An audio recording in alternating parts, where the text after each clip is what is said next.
नमोस्तु महर्षि। महर्षि, पुरुष पर्याय कैसे प्राप्त होती है और पुरुष और स्त्री के कुछ भाव भी निश्चित होते हैं क्या? इसके बारे में समझना था थोड़ा। बहुत अच्छा क्वेश्चन है। इसका शंका समाधान तो हमने बहुत बार किया है और शायद शीतल धाम में भी कई लोगों ने इसको पूछा है, वहाँ पर भी दिया था। फिर भी आप थे या नहीं थे पता न होने से पुनः शंका समाधान किया जा रहा है। सुनिए, स्त्री पर्याय की प्राप्ति हमको क्यों होती है?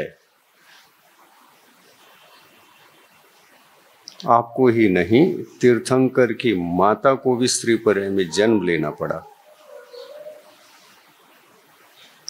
इसका मूल कर्म सिद्धांत का कोई आधार है तो कर्म सिद्धांत तो ये कहता, कर्म सिद्धांत तो ये बता रहा है जो सम्यक्त्व का पालन नहीं करते। सम्यक्त्व धर्म है और सम्यक्त्व उत्पन्न होने के बाद चौथा गुणस्थान होता है और सम्यक्त्व का जैसा लक्षण है वैसा लक्षण पालन करने की शक्ति ना हो, स्त्री पर्याय से बच नहीं सकते। और इसलिए स्त्री पर्याय में जन्म न लेने के लिए सम्यक दर्शन जीवन में हासिल कर लो, ये गारंटी देते हैं अगली पर्याय में पुरुष पर्याय में ही जन्म लेंगे। सही है? समझ में आ गया? क्या करना पड़ेगा?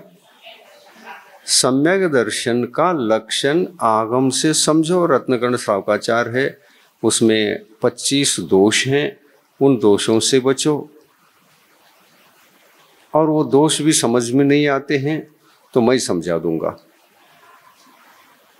स्त्री पर्याय से कौन बचता है? तो पहली बात है कि सम्यक दर्शन ही आपको स्त्री पर्याय से बचा सकता है। पहली बात।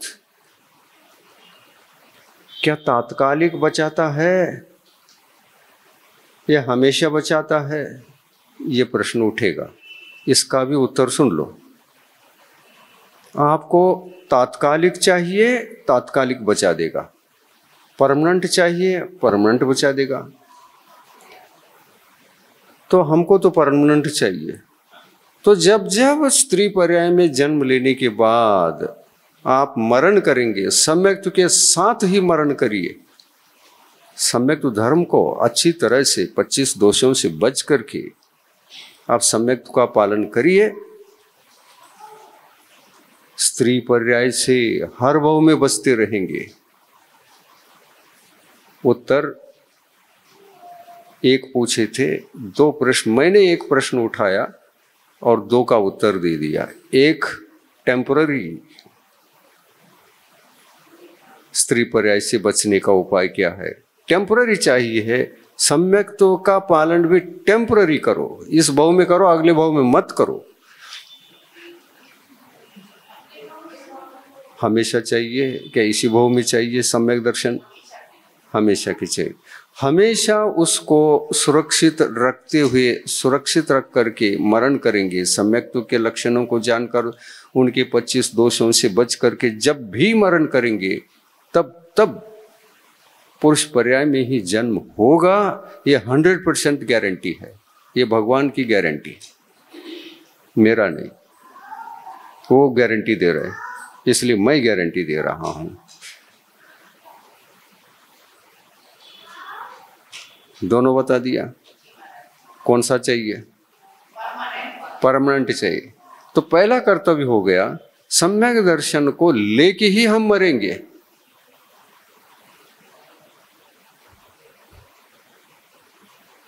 ठीक है? सम्यक दृष्टि जीव कैसा होता है, 25 दोषों को हम समझाएंगे, आंखें खुल जाएंगी आपकी। सम्यक दृष्टि जीव कभी भी किसी के दोषों का प्रचार प्रसार नहीं करता है।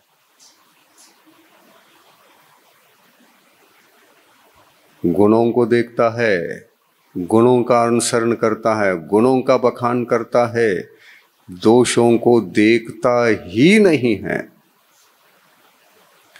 अगर कदाचित किसी जीव के दोष नजर में आ गए तो स्वयं उनके पास जाता है, स्थितिकरण करता है। स्थितिकरण करने वाला भी सम्यक दृष्टि ही होता है। मिथ्या दृष्टि को तो कोई मतलब ही नहीं है। किसी का स्थितिकरण करने से कोई मतलब ही नहीं। और ऐसे मिथ्या दृष्टि जीव अज्ञानी है, न स्वयं सम्यक दृष्टि है और न ही पर के सम्यक दृष्टि को देख करके उस सम्यक की महिमा हुई न समझ पाता है न देख पाता है।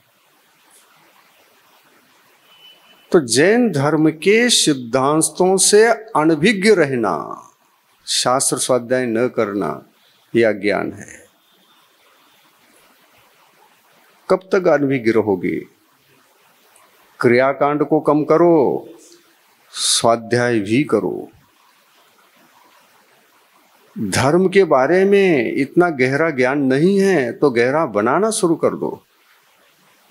पूजन कम करो। 1 घंटा अगर आपके पास समय निकला हुआ है, 15 मिनट में पूजन करके खत्म करो, परंतु पौन घंटा स्वाध्याय करके घर जाओ। मंदिर में बैठो, सामुदायिक स्वाध्याय करो। सम्यक्त्व के 25 दोषों का चिंतन मनन करो। एक एक कहानी भी सुनाई गई है, उन कथाओं को भी समझो। दोषों पर 8 कहानी है तो गुणों पर भी 8 कहानी है। 8 दोष हैं, 8 अंगों पर 8 दोष हैं। ये करो, आंखें खुल जाएंगी और स्त्री पर ऐसे तभी बच सकोगे। जब तक सम्यक तो धर्म समझ में नहीं आएगा, स्त्री पर ऐसे बचने का आपाधापी व्यर्थ है। ये कभी मिलेगा भी, नहीं भी मिलेगा। पुरुष पर्याय नहीं मिलता, ऐसा नहीं, ऐसे ही बाई चांस मिल गया, मल गया, नहीं मिला। अच्छा, स्त्री पर्याय में तो जन्म लेना ही, नपुंसक पर्याय में भी जन्म लेना है, चारों गति भ्रमण करना है। और ऐसे जीव क्रियाकांड करते नहीं है, ऐसा नहीं, क्रियाकांड करते हैं, लेकिन क्रियाकांड को ही धर्म समझते हैं। वो ज्ञान से बचते हैं, स्वाध्याय से बचते हैं। स्वाध्याय ये षट कर्म में एक षट कर्म है, वो जचता नहीं उनको, उसमें कोई आसक्ति नहीं। समझ में आया? कर्तव्य समझ में आ गए? 6 कर्मों में एक स्वाध्याय भी है, वो गौण क्यों? पहला प्रश्न। आपने इतने दिनों में अपने जीवन में कितनी बार स्वाध्याय किया? आत्मा की चिंता, आत्म धर्म की चिंता, सम्यक्त्व की चिंता, सम्यक ज्ञान की चिंता, सम्यक चारित्र की चिंता कितनी बार की? अब क्रियाकांड में रस है, इससे पुण्यबंध होगा। पुण्यबंध से 4 गतियों में अच्छे गति में भी जाओगे, ये संसार मिटने वाला नहीं है। चतुर्गति का भ्रमण नहीं मिटेगा, स्त्री पर ऐसे बच नहीं सकोगे। स्वाध्याय करो। स्वाध्याय स्त्री पर्याय से भी बचा सकता है, लेकिन भगवान के पूजा मात्र से तुम स्त्री पर्याय से बचोगे 3 काल में संभव नहीं है। एक बात, शिक्षा मिल गई, शिक्षा मिल गई, फॉलो करो, बचोगे, आशा रखो। परंतु 1 घंटा अपने पास समय है, भगवान का पूजन करो या न करो, मैं कहता हूं स्वाध्याय जरूर करो। स्वाध्याय भी भगवान की पूजा है।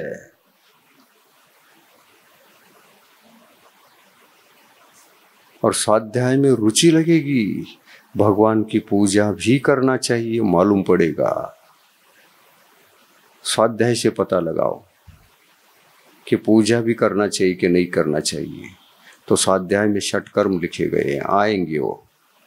देव पूजा, गुरुपास्ति, स्वाध्याय, संयम, तप और धर्म, ये छो चाहिए कि नहीं? षट कर्माणि दिने दिने नित्य करो इन क्रियाओं को। दान भी नित्य दो।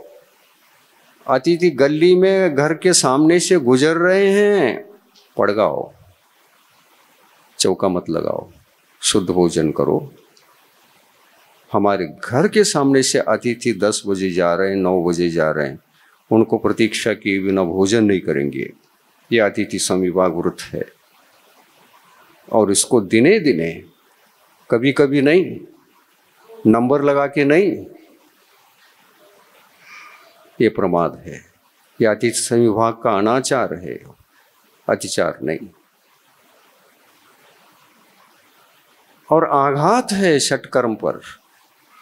षटकर्म का महादोष है। इस महादोष से जीवन अगर जी रहे हैं तो बाहर आइए।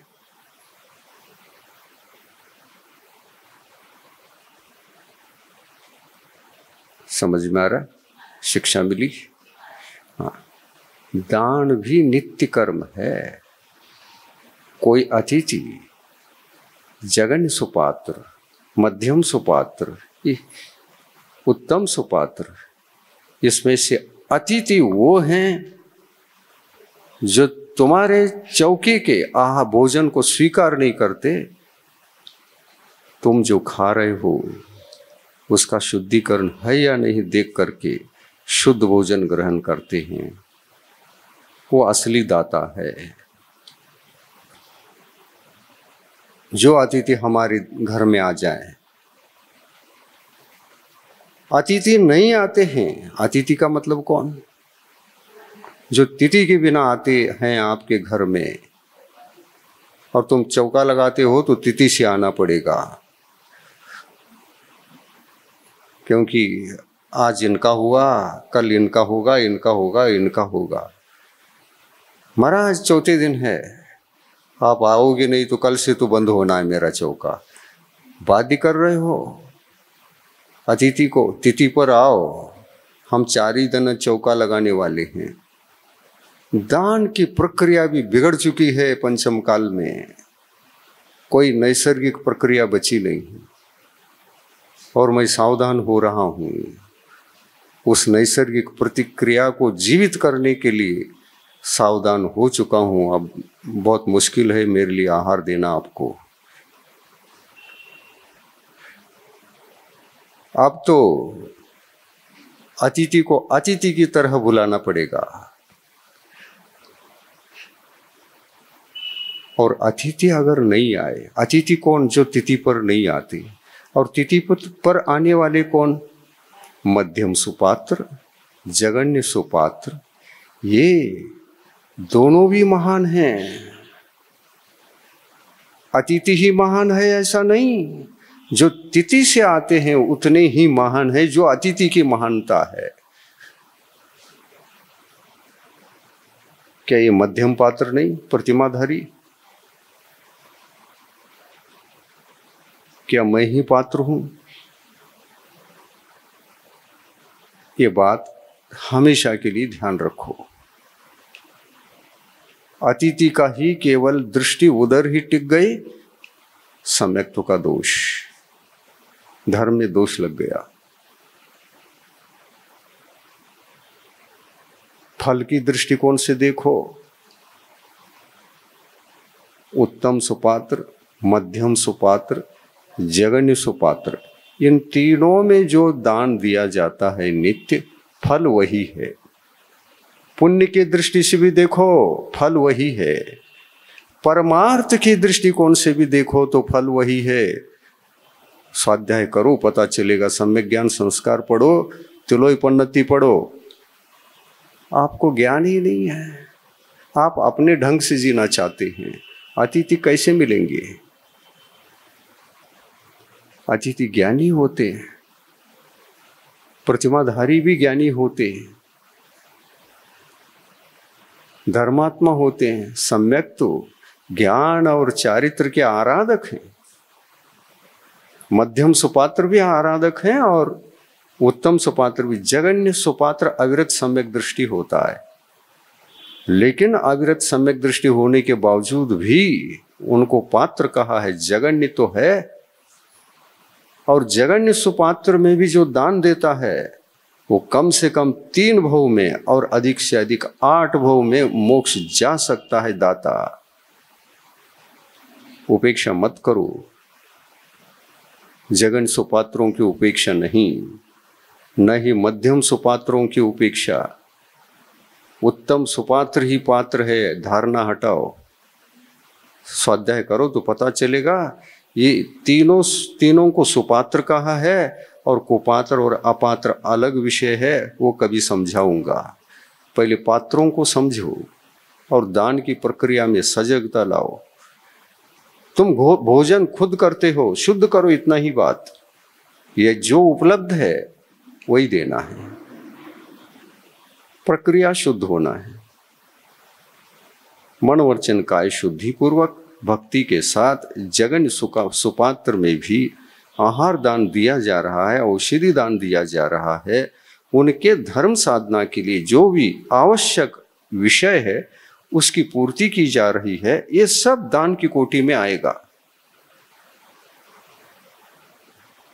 और दान का फल चाहे जगन सुपात्र का हो, चाहे मध्यम सुपात्र का हो, चाहे उत्तम सुपात्र का हो, आगम पढ़िए, सबको समान बताया है।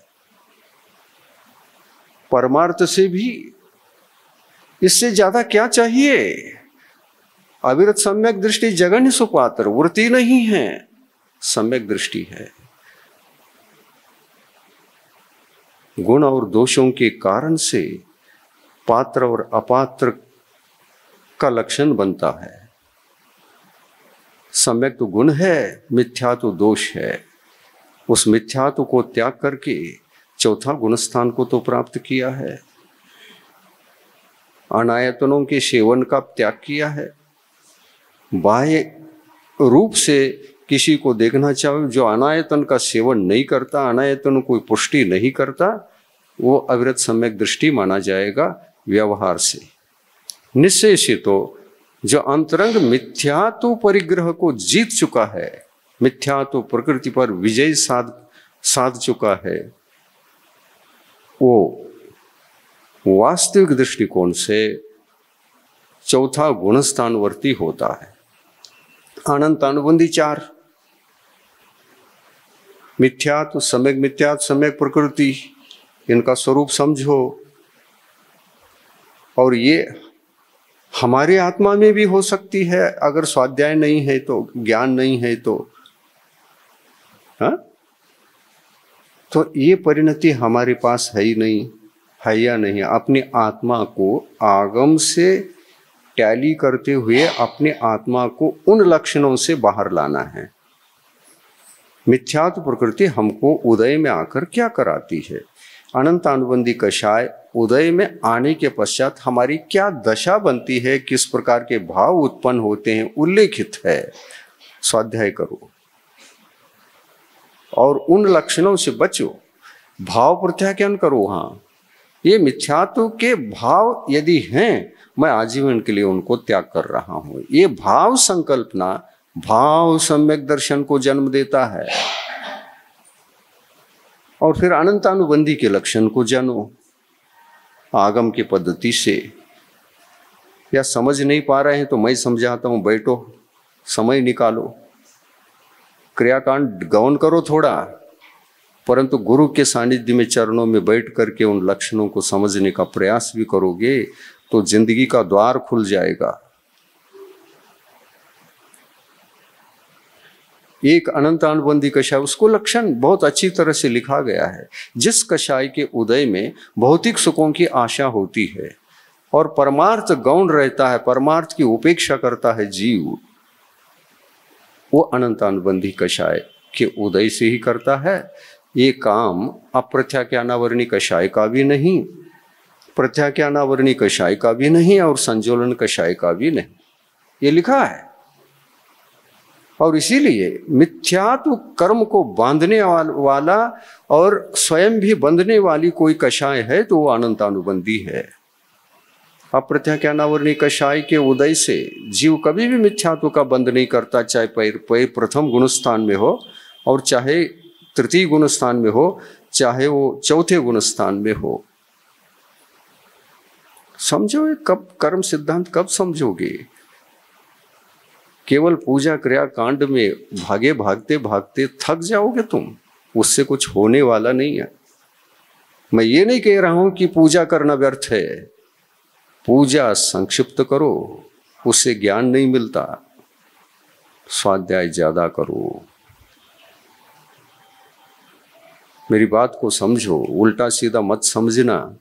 मैं पूजा को इतना महत्व नहीं देता, बस स्वाध्याय को महत्व देता हूँ, क्योंकि आपको जो केवल क्रियाकांड में उलझे हैं उनके लिए है ये, और जो षट कर्म कर रहे हैं, स्वाध्याय भी कर रहे हैं, उनके लिए मेरा प्रवचन नहीं है। वो सही रास्ते पर चल रहे हैं। और जो स्वाध्याय नहीं करते हैं, स्वाध्याय मंडल बनाना चाहिए और सामुदायिक स्वाध्याय करना चाहिए, और ये चालू होना चाहिए। बच्चों को पढ़ाना आसान है, लेकिन खुद अज्ञानी रहकर पाठशाला की व्यवस्था करते हो और स्त्री पर ऐसे बचना चाहते हो। वाह, तुम्हारी संतान तो मोक्ष चली जाएगी, व्यवस्था तो अच्छी कर ली तुमने, पर तुम मोक्ष कभी नहीं जाओगे।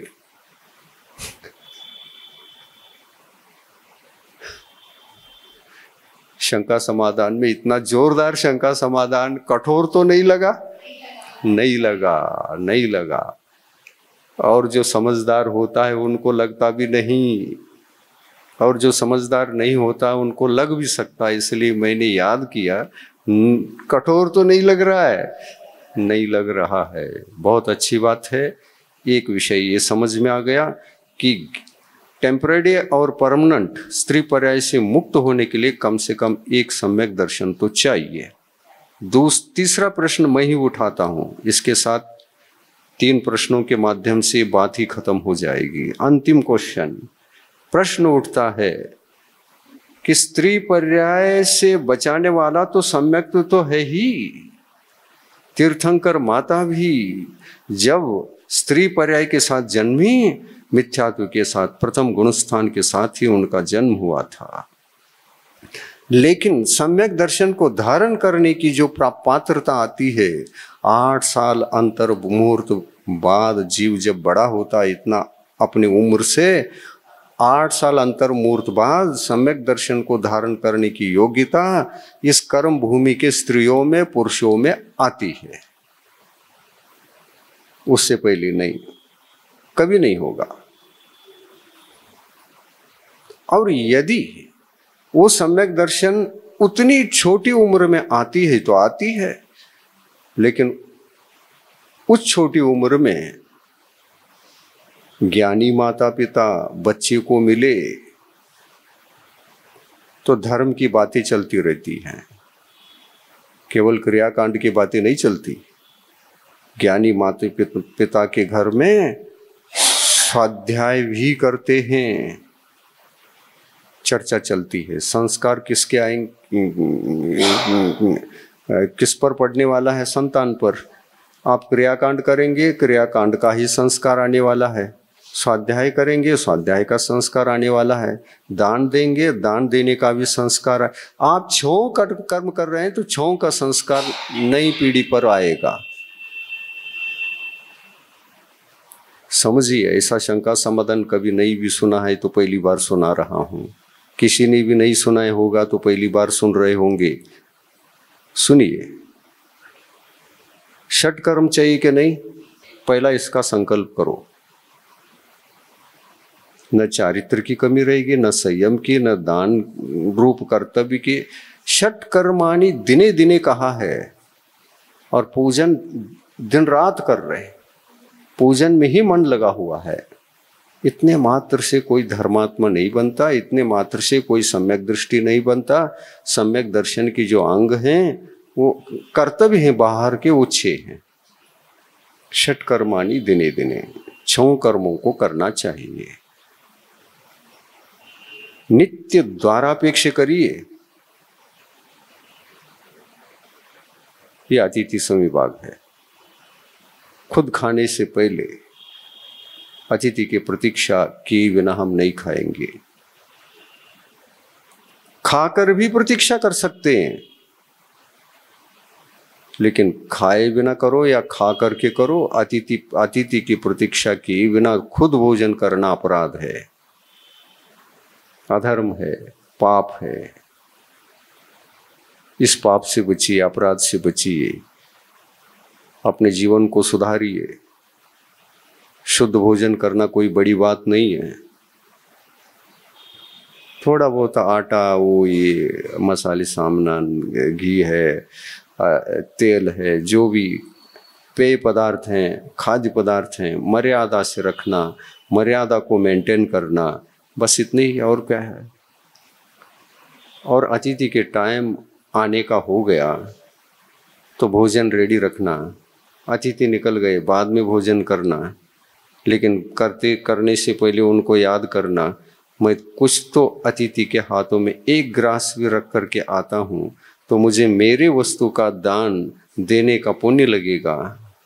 इसलिए मैं भोजन करने से पहले अतिथि के हाथ में एक ग्रास दे करके आऊं अपनी वस्तु का, तो मेरा शुद्ध भोजन करना सार्थक हो जाएगा। ये सम्यक दृष्टि का लक्षण होता है कि अतिथि को छोड़कर मैं नहीं खाऊंगा। एक ही ग्रास चमत्कार पैदा होगा। तुम थाली भर खिलाओ या एक ग्रास खिलाओ, आधा ग्रास खिलाओ, पौन ग्रास भी दे करके आते हो, तो उस दान का फल वही है जो पूरा भोजन कराने पर होता है। तो ये भाव रखना चाहिए। और ये ध्यान रखो, मूलाचार में कहा है, मुनियों को कहा है, मुनि महाराज 7 घरों से आहार ग्रहण कर सकते, 7 घरों से आया हुआ भोजन ग्रहण कर सकते हैं। ये मूलाचार में आया हुआ है। ये धारणा हटाओ कि मैं रोटी नहीं ले जा सकता, ड्राई फ्रूट चलेंगे, दूध नहीं चल सकता, पानी चलेगा, पानी नहीं चल सकता, दूध चल सकता है। कोई शर्त नहीं है, ये शब्द सब फेल हैं। अन्नादि पेय नहीं, पेय नहीं, खाद्य, अन्नादि खाद्य पेय आदि सारे पदार्थ अतिथि के दान के योग्य होते हैं और देना कोई दोष नहीं है। नहीं, हमारे देश में तो ये प्रचार नहीं है। नहीं प्रचार है तो सुधारो।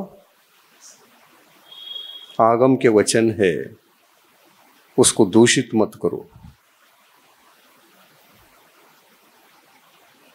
पाप लगेगा। क्या बिगड़ता है? जब आगम का आदेश मिल रहा है तो अन्न आदि क्यों लिखा है वहां? वो खाद्य नहीं है क्या? और अन्न आदि ही देना चाहिए, तो क्या दूध आदि नहीं देना चाहिए? औषधि आदि नहीं देना चाहिए? देना चाहिए। महाराज ये तो 7 घर के ऐसी श्रेणीबद्ध होने पर ही दिया जाता है, तो 7 श्रेणीबद्ध दे दो या श्रेणीबद्ध नहीं देता, नहीं दे दो। पहले देना सीखो, पहले देना सीखो। ये दे सकते हैं, ये संस्कार आ जाए, और फिर बाकी दोष तो बाद में बचेंगे हम बाकी दोषों से। और वो दोषों का अध्ययन करेंगे, ऐसा क्यों कहा, ऐसा क्यों कहा, श्रेणीबद्ध ही क्यों, श्रेणीबद्ध नहीं हो तो क्या बात है, उसकी चर्चा, उसका शंका समाधान, उसका चिंतन मनन बाद में करेंगे। वो लंबा विषय है, मैं ज़्यादा नहीं कहना चाहता। पहले देना सीखो, इतना भर भी संस्कार आ जाए ठीक है। और ऐसे संस्कार जो पड़े हैं निकाल डालो कि हमारे देश में नहीं चलता, ये तो आप ही बता रहे हैं। ये सबके लिए मेरा कहना है। बैठे हैं सफेद वस्त्र वाले भी, उनसे भी कहना है। गलत प्रचार और गलत समझ दोष लगता है, आगम लोप होता है, आगम का विरोध होता है इसमें।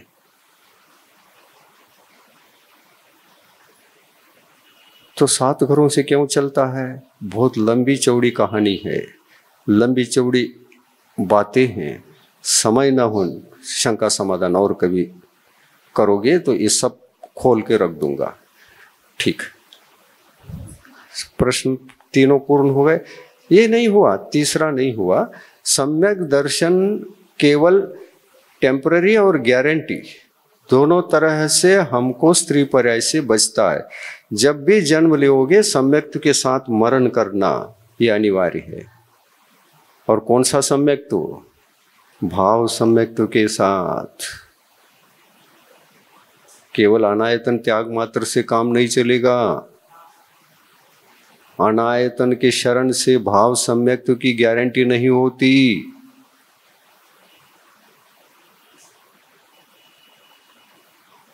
आयतनों के शरण में तो रहना ही पड़ेगा, केवल आयतनों के शरण से भी गारंटी नहीं है, क्योंकि आयतन के शरण से रहने वाला भी अगर अनंतानुबंधी और मिथ्यात्व के 3 प्रकृतियां उनको समझकर उनका त्याग नहीं किया है, तो आयतन के शरण में रहने वाला भी पहले गुणस्थान में ही रह सकता है। अनायतन को त्यागना ये द्रव्य सम्यक्त्व है। आयतनों के शरण में रहना ये द्रव्य सम्यक्त्व है, बाह्य सम्यक्त्व है। लेकिन भीतर में भाव सम्यक्त्व की उपलब्धि चाहते हैं तो आपको अनंतानुबंधी को समझना पड़ेगा और मिथ्यात्व को समझना पड़ेगा। इनके उदय में जीव को जो भाव होते हैं उन भावों पर विजय साधना पड़ेगा और पूरे आजीवन संकल्प के साथ आजीवन पर्यंत इस मिथ्यात्व भाव को हम नहीं करेंगे। इस संकल्प के साथ मिथ्यात्व का विजय होगा। अनंतानुबंधी कषाय के उदय जनित जो आत्मा के भाव होते हैं उन भावों को भी आजीवन पर्यंत त्यागेंगे तो आजीवन पर्यंत वो भाव सम्यक्त्व भी आपके आत्मा के भीतर टिकेगा और मरण काल में तो भाव सम्यक्त्व ही काम में आता है। ये देव शास्त्र गुरु और अनायतन कोई साथ नहीं चलते, वो तो यहीं रहते हैं। लेकिन भाव सम्यक्त्व जीवन में जीते जीते भी रह सकता है और अगले भाव में यात्रा कर रहे हैं आपके साथ भी आ सकता है। अगर इस भाव सम्यक्त्व के साथ आगे बढ़ रहे हैं, आगे चल रहे हैं, तो निश्चित है कि आप स्त्री पर्याय में नहीं जाएंगे। ये भगवान की गारंटी है, 24 तीर्थंकरों की गारंटी। ये निसर्ग के नियम है, जो निसर्ग के नियम थे वही तीर्थंकर भगवंतों ने व्यक्त किया है। ये केवल ज्ञान में सब ऐसा आया था उनको, इसलिए उनका कहा हुआ ही हमने कहा और इसको जीना है आपको। दोनों प्रश्नों का उत्तर मिल गए। अब आपको एक ही प्रश्न उत्पन्न हो सकता है, कम भाव में हमको मोक्ष जाना है, उसका क्या उपाय है? तो हमने बता दिया, कम से कम 3 भाव, अधिक से अधिक 8 भाव जो शेष रहते हैं उसका मूल आधार या तो प्रतिमाधारी बनो, और वो भी द्रव्य प्रतिमा और भाव प्रतिमा 2 प्रकार की प्रतिमा होती हैं। भाव प्रतिमा का जीवन पर्यंत आपको निभाना है।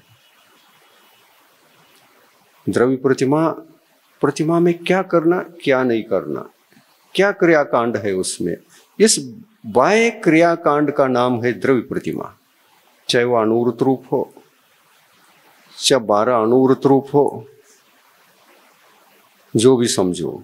श्रावक के दूसरी प्रतिमा में 12 अनुवृत होते हैं। अगर समझ में नहीं आए तो 12 में समझ लेना, ऐसे उठ के मत चले जाना। जो समझ में नहीं आता उस पर गंभीरता होनी चाहिए कि समझ में नहीं आया, मुझे समझना है, मेरा आत्म कल्याण करना है। इधर से सुन लिया, हाँ समझ में नहीं आया, महाराज ऐसे बोल रहे थे, नहीं, सीरियस अटेंशन हो करके सुनो। समझ में जो नहीं आता है क्वेश्चन उठाओ, गुरुओं से चर्चा करो और आगम भी ढूंढो। जो गुरु ने कहा वो आगम में है या नहीं, और जो आगम में आया है वो गुरुओं ने बताया नहीं, दोनों तरफ टैली करना चाहिए। ये आपका कर्तव्य है, कर्तव्य का निभाव करो। संसार मुख्य नहीं है, थोड़ा सा सभी काम काज गौन करके आत्म कल्याण के पीछे श्रम करो, तब श्रावक कहलाओगे। और स्वाध्याय से होगा, चर्चा से होगा और चिंतन मनन से होगा और विवेकपूर्ण जीवन जीने से धर्म का जीवन सफल होगा। ये हो गया। तो 8 भाव बचाना चाहते हैं। अब अभी तो स्त्री पर्याय की बात है। स्त्री पर्याय की गारंटी सम्यक्त्व भी ले रहा है, लेकिन सम्यक्त्व ने अगर अपना काम चारित्र को सौंप दिया तो चारित्र धर्म कहता है तुमको तो 8 भाव में मोक्ष भेज देंगे। और 8 भव जो बचते हैं चारित्र धर्म को स्वीकार करने से, वो मेरी जिम्मेदारी है। चारित्र धर्म कहता है वो मेरी जिम्मेदारी है। सम्यक्त्व की जिम्मेदारी इतनी ही थी, उसको सुरक्षित रखोगे तो हर भव में आप स्त्री पर्याय में नहीं जाओगे। लेकिन सम्यक्त्व धर्म कभी च्युत हो गए तो फिर स्त्री पर्याय में भी जाने का रास्ता खुल जाता है। इसलिए सम्यक्त्व से च्युत नहीं होना, उसको लेकर ही मरण होना। तीर्थंकर की माँ भी सम्यक्त्व के साथ नहीं आ पाई, इसलिए स्त्री पर्याय में आई, मिथ्यात्व के साथ आई। ये कौन सा मिथ्यात्व? भाव मिथ्यात्व। और पूर्व भाव में भले ही आयतन को भजा हो उसका कोई महत्व नहीं होता, अनायतन को भजा हो उसका कोई महत्व नहीं होता, लेकिन मरते समय अगर सम्यक्त्व भावों के साथ मरण नहीं किया है, अनंतानुबंधी ये सम्यक्त्व घातक 7 प्रकृतियों को जीत कर मरण नहीं किया है, उसका परिणाम है तीर्थंकर की माता होकर के भी आई है तो स्त्री पर्याय में आना पड़ा। और सम्यक्त्व को लेकर के आती तो तीर्थंकर के पिता तो बन सकती थी, लेकिन मां नहीं बन सकती थी। वो आत्मा है जो आ रहा है, वो पिता पर्याय में भी आ सकता है और मां के पर्याय में भी आ सकता है। कौन सा श्रेष्ठ है? पिता की पर्याय श्रेष्ठ है। उसके लिए भी क्या चाहिए? सम्यक दर्शन ही चाहिए। और ऐसा एकांत नियम नहीं है, तीर्थंकर की पिता होने वाला भी मिथ्यात्व के साथ आ सकता है और माँ बनने वाली माँ भी मिथ्यात्व के साथ आ सकती है। लेकिन इनके गर्भ से तीर्थंकर तब तक गर्भ में नहीं आते जब तक वो सम्यक दृष्टि नहीं होते। इसके लिए भी प्रमाण है, आप रत्नकर्ण श्रावकाचार्य ग्रंथ पढ़िए। सम्यक दृष्टि जीव उच्च कुल में ही जन्मता है, नीच कुल में नहीं जाता। भले ही तीर्थंकर पर्याय को जन्म देने की क्षमता को लेकर माँ की मतलब आगम में चर्चा है। शंकावर्त योनि, कूर्मोन्नत योनि के भेद बताए हैं। कूर्मोन्नत योनि से तीर्थंकर पैदा होते हैं, तो हर एक की कूर्मोन्नत योनि होती नहीं, लाखों नारियों में एकाध की ही होती है, एकाध की ही होती है। तो ऐसी योनि से तीर्थंकर जन्मते हैं और माँ तो मिथ्यात्व के साथ आई है, जन्म ली है उसने, और पिता भी मिथ्यात्व के साथ आए, और दोनों ही तीर्थंकर को जन्म देने की योग्यता रख रहे हैं, लेकिन मिथ्या दृष्टि है। लेकिन ये भी जब तक उम्र के 8 साल अंतर मूर्त व्यतीत होने पर सम्यक्त्व को धारण नहीं करेंगे, वो जीव तीर्थंकर प्रकृति वाला आत्मा इनके गर्भ में नहीं आएगा।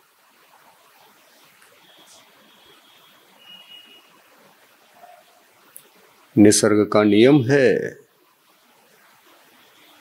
निसर्ग कहता है तुम अभी नहीं जा सकते हो, उनको उच्च कुलीन बनने दो, 8 साल व्यतीत होने दो, दोनों को सम्यक दृष्टि बनने दो, तब उच्च कुलीन दोनों। अन्यथा मिथ्यात्व के साथ रहने वाले माता और पिता भी दोनों नीच कुलीन। कूर्मोन्नत योनि माता भी नीच कुलीन। कब तक? जब तक सम्यक दर्शन भाव सम्यक को ग्रहण नहीं करेंगे तब तक। और जैसे ही सम्यक दर्शन का आवागमन हुआ, कुल बदल गया, नीच कुल का उच्च कुल हो गया। तो सम्यक दर्शन आत्मा को उच्च कुलीन बनाता है, ये शुद्ध हो गया। और इसलिए सम्यक्त्व का महत्व है। सम्यक्त्व का पालन करो, स्त्री पर्याय में आए हो, स्त्री पर्याय से आपको उपेक्षा करना है तो धर्म से करो, धर्म धारण करके उसकी उपेक्षा करो, निकल जाएगा, आत्मा का कल्याण हो जाएगा। सम्यक दर्शन 8 भव बचाए न बचाए गारंटी नहीं है, लेकिन सम्यक तो सहित अणुव्रत प्रतिमाधारी बन करके भी सल्लेखना मरण करोगे, वह सल्लेखना मरण सक्सेस होगा तो निश्चित रूप से वह अणुव्रत वो प्रतिमा कह रही है तुम डरो नहीं, अधिक भव संसार में भटकने वाले नहीं हो, भाग्यशाली हो, तुमको तो भाग्यशाली हमने बनाया है। ये अणुव्रत प्रतिमाएं कहती हैं। और सल्लेखना मरण एक बार साधना प्रतिमा लेकर ये आवश्यक है, तो उसके माध्यम से ये गारंटी है। मरण के पश्चात जैसे सम्यक तो साथ चलता है, भाव अनुव्रत साथ नहीं चलते, ये भी ध्यान रखो, निसर्ग नियम है। भाव अनुव्रत साथ नहीं चलते, न द्रव्य अनुव्रत साथ चलते हैं। विग्रह गति में कोई भी अनुव्रत नहीं होता, न द्रव्य न भाव। शंका समाधान करना ही है तो जड़ सहित कर रहा हूं, आगम के आधार से कर रहा हूं, पूरा सुन लो। चारित्र धर्म साथ नहीं आता, न द्रव्य चारित्र आता है न भाव चारित्र आता है। अनुव्रत चारित्र धर्म है ना, श्रावक का चारित्र धर्म है ना, हाँ चारित्र धर्म है। ये चारित्र धर्म एक भी साथ में नहीं आता। और सम्यक तो एक नहीं आता, एक आता है। कौन सा आता है? भाव आता है। और तीर्थंकर माता को ये भाव सम्यक तो था क्या? नहीं। जो पिता बनने का सौभाग्य वाला जीव उस माता के साथ विवाह होता है, उनको भी गारंटी है क्या वो सम्यक दृष्टि रहेंगे? गारंटी नहीं है। आने वाले उत्सर्पणी काल में जितने भी पहले जो जोड़ी है तीर्थंकर के माता पिता बनने वाली है, वो तो नियम से दोनों मिथ्यात्व के साथ ही जन्मने वाले हैं। प्रथम तीर्थंकर के माता पिता मिथ्यात्व के साथ आने वाले हैं, क्योंकि तीर्थंकर भगवंतों ने कहा है उत्सर्पणी काल के प्रथम तीर्थंकर के माता पिता जो रहेंगे वो 21 नहीं कितने 14 कुलकर होंगे। वो पंचम काल की तरह जो 21,000 वर्ष का 2 काल आने वाले हैं, एक प्रारंभिक पहला काल, फिर उसके व्यतीत होने के बाद 21,000 का और एक काल, उसमें से जब 1,000 वर्ष शेष रहते हैं, 20 तो निकल गए, 20,000, अंतिम 1,000 रह गए। उस समय कुलकरों की परंपरा शुरू होती है। वो सारे के सारे कुलकर भी मिथ्यात्व के साथ जन्मेंगे, मिथ्यात्व के साथ उत्सर्पिणी में मिथ्यात्व के साथ जन्मेंगे। अवसर्पिणी में जो 14 कुलकर नाभिराज तक के 14 कुलकर हुए थे, वो सम्यक दृष्टि भी होते थे। मिथ्यात्व का होना न होना अलग बात है, सम्यक दृष्टि भी होते थे। लेकिन उत्सर्पिणी काल के जो 14 कुलकर हैं वो मिथ्यात्व के साथ ही जन्मेंगे। और अंतिम जो कुलकर रहेंगे वे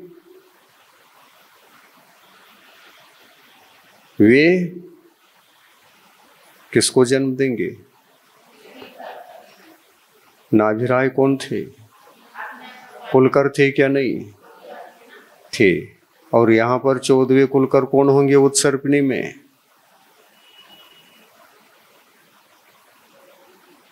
कुलकर ही रहेंगे ना, हो कुलकर ही रहेंगे।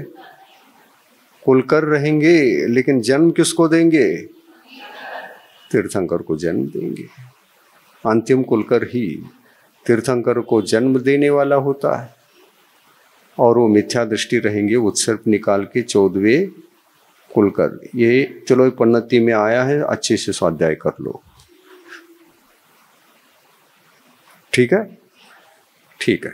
क्योंकि उत्सर्पिणी काल के 14 तीर्थंकरों के उनका गुणस्थान जन्म का काल का पूरा मिथ्यात्व में ही जाने वाला है। क्या कारण है? धर्म के संस्कार तो रहते ही नहीं है। और कुलकर पर्याय में उत्पन्न होना कोई सम्यक तो धारक ही होता, ऐसा कोई जरूरी नहीं है। मिथ्यात्व के साथ भी हो सकते हैं, सम्यक्त्व के साथ भी कुलकर बन सकते हैं। दोनों बातें हैं, अनेकांत है, इसमें कोई एकांत बात नहीं है। इतना तो समझ में आ गया। अब जो 14वें कुलकर रहेंगे वो तीर्थंकर के माता पिता के रूप में रहेंगे। वो जो माता रहेगी नियम से कूर्मोन्नत योनि वाली रहेगी, वो अकेली रहेगी। उस समय जो भी जनसंख्या रहेगी उसमें स्त्री पुरुषों की है, और उसमें एक ही माता ऐसी रहेगी जो कूर्मोन्नत योनि वाली रहेगी। और तीर्थंकर वहीं आने वाले हैं, ये भी गारंटी है। लेकिन तीर्थंकर का जीव तब तक नहीं आता जब तक वो माता सम्यक्त्व को धारण नहीं करती। और सम्यक्त्व धारण कर लिया तो उच्च कुलीन, और उच्च कुल में आने वाला तीर्थंकर का जीव सम्यक दृष्टि तो है ही। वो सम्यक दृष्टि जीव उच्च कुल में जन्मता है। सम्यक दर्शन शुद्धा नारक तिर्यक नपुंसक स्त्रीत्वानि दुष्कुल विकृताल्प आयुर दरिद्रताम च व्रजन्ति न अपि अवर्तिका। ये भगवान की वाणी है, गुरुओं की वाणी है। दुष्कुल, दुष्कुल यानी क्या है? यहाँ सम्यक दृष्टि जीव सम्यक दर्शन से जो शुद्ध है नीच कुल में जाता ही नहीं, वो उच्च कुल में ही जाता है, सम्यक के कुल में ही जन्म लेता है। तो माता पिता सम्यक दृष्टि होते हैं, वहां जाता है, मिथ्यात्व के कुल में नहीं जाता। ये नियम है, ये निसर्ग नियम है। इन्हीं निसर्ग नियमों को तीर्थंकर भगवंतों ने उपदेश के द्वारा हम लोगों तक पेश किया है, उपदेश दिया है, कल्याण किया है। ठीक, ये समझ में आ गया। अब हमने 8 भव का भी बता दिया, सम्यक्त्व का भी बता दिया। सम्यक तो नष्ट हो जाए, स्त्री पर्याय में जा सकते हैं। सम्यक तो मरण काल में भी सुरक्षित रहा, पुरुष पर्याय में ही जाना है।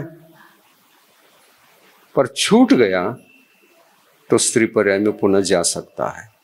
ठीक है, 3 प्रश्नों का शंका समाधान पर्याप्त है। समय बहुत हो चुका है और ये समय थोड़ा सा मेंटेन करके कल से शंका समाधान के रूप में हम आगे विषय को बढ़ाएंगे तो बहुत अच्छा रहेगा। सभी लोगों का शंका समाधान होना ही चाहिए, और ताकि हम जी सके उसके साथ। ठीक है जी। जिनवाणी। प्रभु देव तुम्हारे पवित्र मुख से निस्सृत जो शीतल वाणी, जग जन मन के मल को धोती, अतः कहाती जिनवाणी। जयवंतो माँ जग में तब तक जब तक सूरज चांद रहे, शीश नवाते कर्म हरो माँ, अब तक हम विषयांध रहे, अब हम ना विषयांध रहे। जिनवाणी माता की जय।